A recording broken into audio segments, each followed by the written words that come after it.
감사합니다. 할렐루야. 아버지의 크신 사랑, 크고 놀라움을 고백하는 우리 찬양대와 함께 여러분 각자가 다 되시기를 주의 이름으로 축원합니다. 우리는 한치 앞을 알지 못하는 인생들이기에 이 인생을 살아가면서 늘 생각되어지고 또 던져야 되는 질문들이 있다고 생각합니다. 그냥 막무가내로 살아가서는 안 된다라고 하는 것이죠. 그 질문들 가운데에는 여러 가지 것들이 있겠지만 가장 중요한 질문은 저는 나는 무엇을 위해 사는가 라고 하는 질문이라 생각되어집니다. 내 삶의 목적을 아는 매우 중요한 질문이지요. 삶의 목적을 알 때에야 살아가야 할 이유를 알게 되고 살아가는 이유가 분명할 때는 삶의 활력이 넘치게 되는 것입니다. 그런데 삶의 목적이 내가 아니라 나를 지으시고 나를 만드신 분을 위해서라면 여러분 어떤 마음이 드시나요? 이거 해서 뭐 해? 결국 나를 위해서가 아니잖아. 라는 마음이 들지는 않을까요? 내가 숨을 쉬고 밥을 먹고 내게 주어진 무언가를 열심히 하는 그런 일련의 모든 일들이 나를 위해서가 아니라 다른 누군가를 위해서라고 한다면 요즘 시대 사람들은 절대로 동의할 수 없는 생각일 것이라고 여겨지기도 합니다. 그럼에도 불구하고 그 다른 누군가가 사람이 아니라 하나님이라고 한다면 우리는 한번은 고민해 보아야 하지 않겠는가. 오늘 이 말씀을 드리고 싶습니다.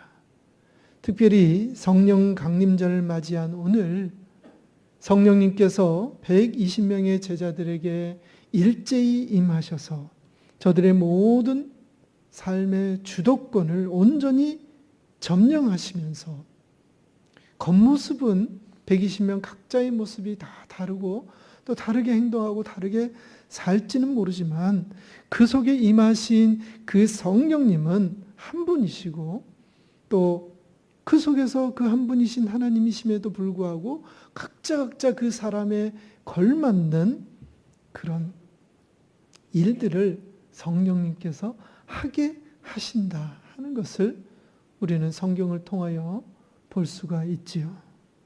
성령 충만함을 받은 제자들의 삶, 내가 아니라 내 속에 가득하신 그 성령님의 삶, 그 하나하나가 성경에 다 기록되어져 있지는 않지만 대표적인 예수님의 제자들의 삶을 통하여서 우리가 추론해 볼 수가 있겠는데 그들의 삶은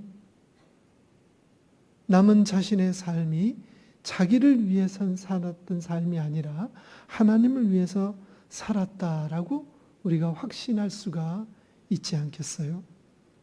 바로 삶의 이유와 목적을 분명히 깨달았기 때문에 저들의 삶은 겉으로 보기에는 세상 사람들과 똑같은 그런 자기 자신의 삶을 사는 것처럼 보입니다만 각자가 처한 위치와 환경에서 늘 하나님의 말씀을 증거하는 삶을 살았던 것입니다. 결국 자신을 위한 삶이 아니라 하나님을 위한 삶을 살았다라고 볼 수가 있는 것이지요. 나에게 주어진 삶이 나를 위한 삶이어야 할지 아니면 하나님을 위한 삶이어야 할지 오늘 우리는 이 본문을 살펴보면서 한번 생각해 볼 수 있기를 바랍니다. 우리가 읽은 본문은 우리 인간의 성취 욕구를 자극할 만한 매우 흥미로운 사건을 다루고 있습니다. 일명 바벨탑 사건이라고 하죠. 이 본문에는 인간의 성취 욕구를 감추지 못하는 구절이 있는데요. 바로 3절과 4절입니다. 다 함께 찾아보시겠습니다. 본문 3절과 4절 시작.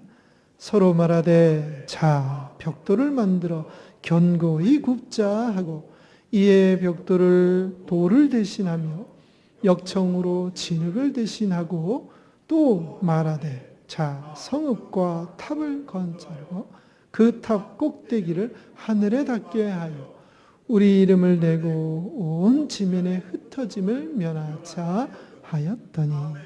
아멘. 사람들은 그들의 최종 목적인 4절 하반절에 우리 이름을 내고 온 지면에 흩어짐을 면하자 라는 생각을 하면서 그들이 머물 성읍과 탑을 쌓기 시작합니다. 즉 성읍과 탑을 쌓기 위한 이유와 목적이 뭐라고요? 이름을 내고 흩어짐을 면하기 위해서라고 하는 것이죠. 이름을 낸다는 것은 존재를 드러내고 영광을 얻고 싶다는 의미입니다. 한마디로 유명해지고 싶다는 것이죠. 또 흩어짐을 면하자는 말은 보존의 의도와 통제의 의도가 함께 내포되어져 있는 표현입니다. 즉 본문에 나오는 사람들은 그들에게서 어떠한 일이 일어났는지는 모르겠지만 갑자기 유명해지고 싶어 했고 또 현재의 상황을 보존하고 더 체계적이고 일사불란하게 관리하고 통제하고 싶었던 모양이라는 것이죠. 대부분 이런 상황들은 평안하고 안정적일 때 할 수 있는 생각입니다. 정치, 경제, 사회, 문화, 외교, 국방에 이르기까지 뭔가 불안하고 위기감이 돌 때는 절대로 할 수 없는 생각입니다. 삶에 여유가 있으니까 하게 되는 생각이라는 것이지요. 그래서 본문의 사람들은 매우 안정적인 상황이었고 또 성읍과 탑을 건설하고 탑의 꼭대기를 하늘에 닿게 하자고 말할 정도로 그들에게는 다양하고 종합적인 건축 기술에 매우 자신감을 가진 상황이라고 볼 수가 있다는 것이죠. 대체적으로 이런 기술이 발달된 시대에는 종교적으로는 그리 내세울 만한 일을 하지 못하는 때가 많습니다. 오히려 반대로 그들은 자신들의 기술력이 신의 능력을 뛰어넘을 수 있다, 신에게 도전할 수 있다 라고 생각하기에 이르게 된다는 것이죠. 비종교화 되어진다는 것입니다. 하나님 없이도 우리들의 힘만으로도 뭐든지 할 수 있다라고 하는 것이죠. 실제로 그 말을 증명이라도 하듯이 수많은 능력들을 발휘하기 시작합니다. 그들은 돌을 대신하여서 벽돌을 만듭니다. 또 진흙을 대신하여서 역청을 만들어 놀라운 발전을 거듭하고 있는 중이지요. 탑을 쌓기 위해서는 자꾸 위로 올라가야 되는데 그러려니까 위로 짐을 옮기려고 하는 기중기 같은 그런 장치도 만들어야 했던 것이죠. 그러니까 상상할 수 없는 일들이 자꾸 그들 속에서 일어나고 있던 것입니다. 그것들을 통하여서 점점점 위로 올라가면서 아마 그들은 자신들의 기술에 도취했을지도 모릅니다. 그동안은 하나님께서 신께서 만드신 돌을 대신할 수 없었고 또 돌과 돌을 이어 붙였던 진흙을 대신할 것들이 없었는데 이제는 돌을 대신할 수 있는 벽돌을 만들 수 있게 됐어요. 여러분들 레고 해보셨어요? 어린아이들이 가지고 노는 장난감. 가끔 가다가 방바닥에서 내 발을 짓누르게 되는 아프게 만드는 그 레고. 조그만 레고 가지고도 많은 것들을 만드는 것들을 우리가 볼 수 있지 않습니까? 못하는 것들이 없는 것 같아요. 거의 다 만듭니다. 차를 만드는 것도 봤어요. 조그만 블럭 하나 가지고도 그렇게 할 수가 있는데 벽돌 가지고 이리저리 쌓고 해서 여러 모양을 만들 수 있지 않습니까? 그리고 벽돌과 벽돌을 잇는 그 역청이라는 것들을 만들어 내게 됐습니다. 신만이 할 수 있는 일을 이제는 자신들이 할 수 있게 된 것이지요. 그러니 이제는 더 이상 신이 필요 없게 된 것입니다. 그리고 신의 자리에 자신들의 이름을 올리려고 하는 욕망이 그들에게 불끈불끈 솟아오르고 있었던 것이죠. 이름을 내다의 의미는 더 이상 신을 높이기보다 인간 스스로의 이름을 높이고 싶어 한다는 의미입니다. 또 이렇게 신처럼 무언가를 창조할 수 있으니까 우리야말로 신이 아닌가라며 그동안 의지했던 신들을 자신들로 대처하려고 하는 그런 시도인 것이죠. 뒤이어서 온 지면에서 흩어짐을 면하려고 성읍과 탑을 쌓으려고 한다라고 말하고 있죠. 흩어지면 어떻게 됩니까? 안정감이 떨어지고 통치하는 데 어려움을 겪습니다. 그들은 같은 말을 사용함으로 인하여서 의사소통이 잘 되어서 위에서 명령하면은 아래에서 일사천리로 착착착착 진행이 되었던 것이죠.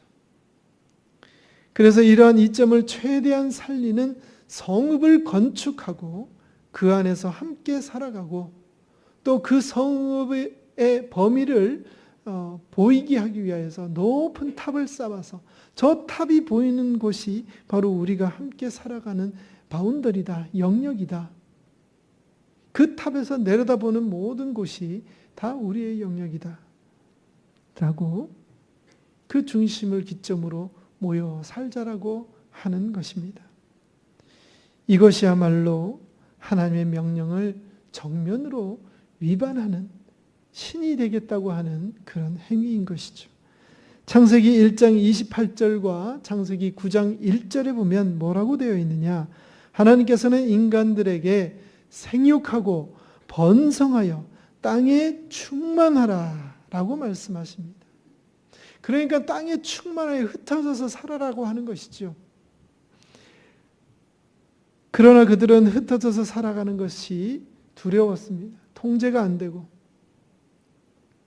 그러니까 두려워해서 성 안에서 모여 살려고 한 것이죠. 이것이야말로 말씀드린 대로 하나님의 뜻과 명령을 정면으로 거부한 것입니다. 이들이 이처럼 흩어지기를 싫어했던 이유는 하나님을 의지하지 않고 하나님을 믿지 않고 스스로 자기들끼리 연합하여서 하나님 없는 삶을 살아보려고 했던 것이기 때문입니다. 하나님 없이 해보니까 이 정도는 되거든요. 근데 그 이상의 바운더리를 넘어가면 안 되니까 우리끼리 잘해보자 하는, 하나님 빼고 내 마음대로 내 뜻대로 해보자고 하는 그런 마음이 그들에 있었기 때문이라는 것이죠. 자신들의 기술과 문명을 하나님보다 더 믿었던 것입니다. 그러나 여러분, 하나님께서는 곧바로 한 장 뒤인 12장에서 하나님의 마음, 하나님의 의지를 분명히 보여주십니다. 바로 아브라함을 부르신 것이지요. 그리고 그 부르심에 응답한 아브라함에게 약속하십니다. 우리 12장 2절을 한번 보실까요? 한 장만 넘기시면 창세기 12장이 나오죠. 거기 2절에 다 같이 한번 읽어보시겠습니다. 시작. 내가 너로 큰 민족을 이루고 내게 복을 주어 내 이름을 장대하게 하리니 너는 복이 될지라. 아멘. 그 화려하고 아주 정교했던 인간들의 기술이 집약되어져 있는 성과 탑을 건축하는 이야기가 있는 11장에는 그 어디에도 하나님께서 복을 주시겠다고 하는 말이 기록되어져 있지 않습니다. 오히려 그들을 흩으시겠다고 말씀하시지요. 아무리 인간들이 성읍과 탑을 쌓으며 이 땅에서 스스로 평안과 안녕을 구하려 하더라도 하나님께서, 즉 신께서 허락하시지 아니하시면 그 성읍과 탑은 결코 세워지지 않을 것이고 반드시 무너지게 되어 있는 것입니다. 그리고 우리 주님께서 약속하시고 허락만 하신다면 큰 민족을 이루고 그 이름이 창대해져서 복의 근원이 된다는 것을 성경은 분명하게 말씀하고 있는 것입니다. 가만히 보십시오. 10절에 10장, 창세기 10장에 노아의 족보들이 쭉 기록되어져 있고 우리가 읽었던 본문 11장 10절에서도 보면 셈의 족보가 나오고 27절에 데라의 족보가 나옵니다. 쭉 족보만 이어지는 이야기 중에 뜬금없이 11장에 1절에서 9절까지 바벨탑 이야기가 나오는 것이죠. 그리고는 곧바로 12장에 뭐라고요? 아브라함을 부르시는, 아브라함을 찾으시는, 아브라함에게 복을 주시는 이야기가 기록되어져 있다 하는 것입니다. 인간의 역사와 족보들이 쭉 이어지고 그 속에서 우리 인간들이 이렇게 많은 일들을 할 수 있다라고 자랑을 하지만 결국 그것은 허무하게 무너질 것이며 마침내 12장에 하나님께서 부르신 아브라함이 참된 복을 누리게 될 것이라고 하는 그 의도가 바로 창세기에 이렇게 기록되어져 있다 하는 것입니다. 오늘날에도 뛰어난 과학기술로 신이 만드신 것들을 하나하나 대체하고 있습니다. 마치 창세기 11장 사람들처럼 하나님 없는 삶을 살도록 도전받고 있지요. 과연 여러분들의 선택은 무엇입니까? 제가 그렇다고 해서 과학 문명을 부정하고 죄악시하라는 말이 아닙니다. 과학기술은 하나님께서 우리 인간들에게 주신 큰 은혜입니다. 우리가 그 기술을 잘 이용하고 활용하여서 그 기술을 주신 하나님께 영광을 돌려야 할 것이지 주객이 전도가 되어서 과학기술에 현혹되어 하나님을 놓쳐버리고 하나님을 잊어버리고 하나님을 무시하고 세속의 바벨탑만 쌓아가게 된다면 결국 온 지면에 흩어짐을 당하게 된다라고 하는 것이죠. 사랑하는 아천의 교우 여러분, 세상에는 기독교를 위협하는 여러 가지 위험한 사상들이 있습니다. 그 중에 하나가 인간의 능력을 확대하고 확신하자 하는 것이죠. 잠재력의 확대, 인간 능력의 극대화, 마인드 컨트롤, 적극적인 사고방식, 이런 것들 인간적인 차원에서는 권장하는 바이지만 하나님의 자녀로 세움받은 성도로서는 좀 다르게 이해하여야 한다 하는 것입니다. 1912년 당시 세계에서 가장 크고 절대 침몰하지 않는다라고 자부했던 여객선 타이타닉호가 첫 항해를 하였죠. 그러나 그 배는 돌아오지 못했습니다. 첫 항해에 바로 빙산에 충돌하여서 침몰해버리고 말았기 때문입니다.